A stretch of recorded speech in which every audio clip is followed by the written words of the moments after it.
नमस्ते आंटी। नमस्ते डॉक्टर। आपका क्या शुभ नाम है? मेरा नाम है लक्ष्मा कालानी। उम्र? 70। आपको क्या तकलीफ थी? मुझे एंजाइटी थी और नींद नहीं आती थी। स्लीप एप्नोमिया हो गया था। इंसोम्निया हो गया था।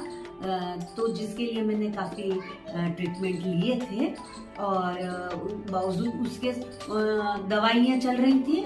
बहुत आराम नहीं था, दवाइयों के ऊपर ज़्यादा निर्भर हो गई थी। लेकिन thanks to doctor Kapil Jain, उन्होंने मुझे लास्टली डॉक्टर हिमांशु जी का रेफर किया कि आप इनसे मिलिए और वहाँ आप जाके और थेरेपी कराइए, शायद आपको आराम मिले। मैंने तुरंत सुना तो मैं आई डॉक्टर साहब के पास। Is such a nice guy. उन्होंने मुझे देखा, बहुत बूस्टअप किया एंड आधा तो मुझे वहीं आकर के और इतना अच्छा लगा उनसे बातचीत करके। इतना कॉन्फिडेंस मेरा बढ़ गया कि मुझे लगा कि मैं यहाँ ठीक हो जाऊंगी। फिर उन्होंने मुझे एक थेरेपी दी और उस थेरेपी के चलते चलते जब हमारी इनसे बातचीत होती थी, मुलाकात होती थी, उसने मुझे बहुत जादुई काम किया और मैं अपने आप में धीरे धीरे एंजाइटी से निकलकर और खुश रहने की और आगे बढ़ने लगी। और निश्चित रूप से डॉक्टर साहब के एफर्ट्स से और उस थेरेपी से मुझे करीब 1.5 से पौने 2 महीने की उन्होंने मुझे थेरेपी दी, जिसमें भी उन्होंने मुझे काफी ब्रेक दे दे के ही लिया था।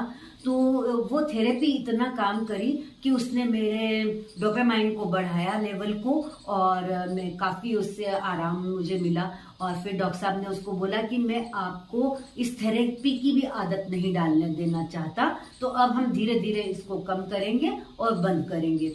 सच अ नाइस गाय। ऐसा मैंने आज दिन तक कहीं नहीं देखा कि कोई भी डॉक्टर इस तरह से ट्रीट करके और अपने ही ट्रीटमेंट को, जबकि उनको उसमें कितना फायदा दिख रहा था, लेकिन नहीं, उन्होंने वो नहीं देखा, मेरा फायदा देखा और मेरे हित में उन्होंने फिर धीरे धीरे वो उसको बंद किया थेरेपी को। और आज ये हाल है कि मुझे सारी दवाइयां मैंने छोड़ दी, थेरेपी छोड़ दी और अब मैं एकदम अपने आप को स्वस्थ, प्रसन्न महसूस कर रही हूँ और खुश महसूस कर रही हूँ। मेरी पिक्चर आपके सामने आ ही रही है तो मुझे आप इतने प्रसन्न देख पा रहे होंगे।